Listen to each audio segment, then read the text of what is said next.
Alright, so this is just going to be a quick demonstration on how to trade two tokens via Popswap.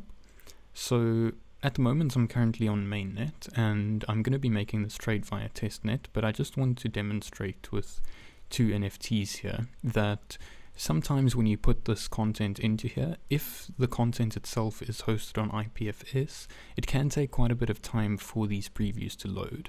These ones are cached by the IPFS node, and so they loaded quite quickly now, but if they aren't cached, they can take quite a bit of time to load. So yeah, it's important for you to own the token. Technically, you could bypass this if you wanted to, but for the user experience, you need to own the token if you're using the front end. So you need to own this opening token. This is the token that you have, and the closing token is what you want in exchange for this token here. So I'm going to switch to the testnet now quickly.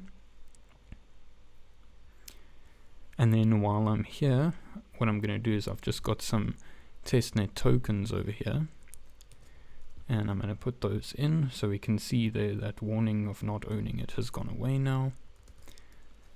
Alright, so these don't have previews, which is why I wanted to show the first one initially on mainnet so that you could see that it loads those previews. So now what we'll be doing is approving this opening token.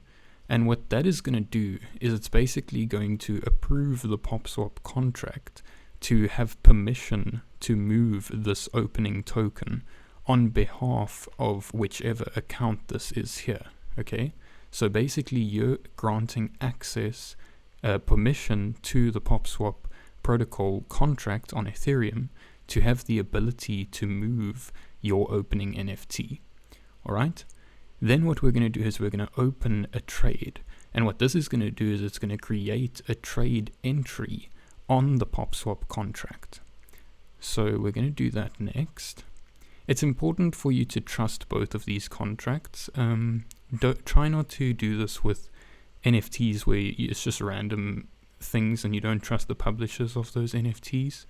And also it's important to note that the Popswap contract is unaudited.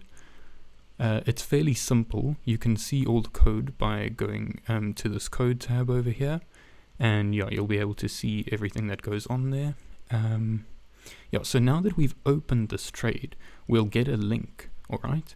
And we'll copy that link, and now the purpose is to send that link on to whoever we want to make this trade with, okay? So I've just got another window here to pretend that this is whoever you sent the link to. They'll get this, they can go onto it over here, and then they would be on a different account. So right now, in this tab where I created the trade, I owned that token, the opening token. I didn't own the closing token, and now we're still on the same account, so it's telling us that we don't own the closing token. So you cannot execute a trade on the link that you send to your partner. Your partner cannot execute that trade unless they own the closing token, because it's going to be trading these with each other. So what I'm going to do here is swap to an account that does own that closing token, and then we can see here it's gone away, that warning about not owning the closing token. So now what we can do is we can approve the closing token. Same concept as before, you're granting permission to Popswap to have the ability to transfer your closing token. So we're going to do that. Then once that is complete, we'll be able to execute the trade. And then what it's going to do is it's going to swap ownership of each of the tokens. It's going to transfer the closing NFT to the owner of the opening NFT, and the opening NFT to the owner of the closing NFT. And then that will be the trade complete. So let's just wait a sec here for this transaction to go through. You can click on them to view them. So we can see there that succeeded now. And so now we'll be able to trade the NFTs. And that is the final step in the process.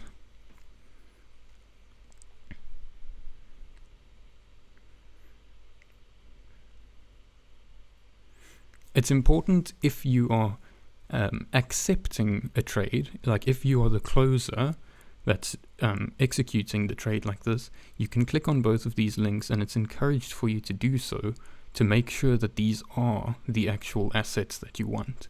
Because it's important to note that people can just go and clone NFTs and that sort of thing, and you could hit this page and see exactly the media that you expect to, but they may be different contract addresses, and they might just be clones where somebody's trying to trade a clone for your valuable opening NFT or vice versa. So just make sure that both of these tokens are what you expect them to be, and you can just view them via OpenSea.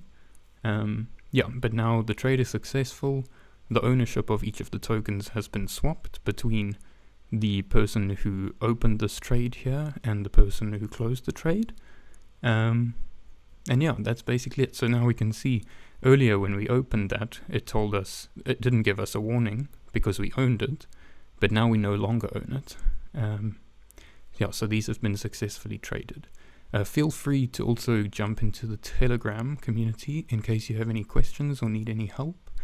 If you lose your transaction when you open your trade and you don't know what the ID is, for example, to send to the person that you're trying to trade with, then what you can do here, I'll show you quickly, is you need to be on the right account, which I wasn't right there. So here we can see there's our opening NFT trade transaction, and in the logs here we can see this number at the end. These numbers that will show at the end will basically show you what the trade ID was.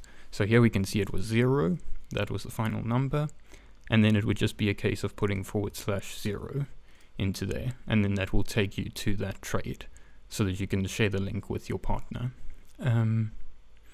That's pretty much it. There will be functionality added to view all of the trades that you've opened, for instance, so that you don't need to go through this. And also another thing to note is that by default at the moment, these trades, once you open a swap or trade, it will expire after 24 hours. That will be a configurable parameter in the front end in future releases, but right now it's a 24-hour default. If you interact with the contract directly via Etherscan or via your own Ethereum node, you can set it to, it is configurable, but right now the front end just defaults to 24 hours. So thanks a lot for watching. I hope that you do well.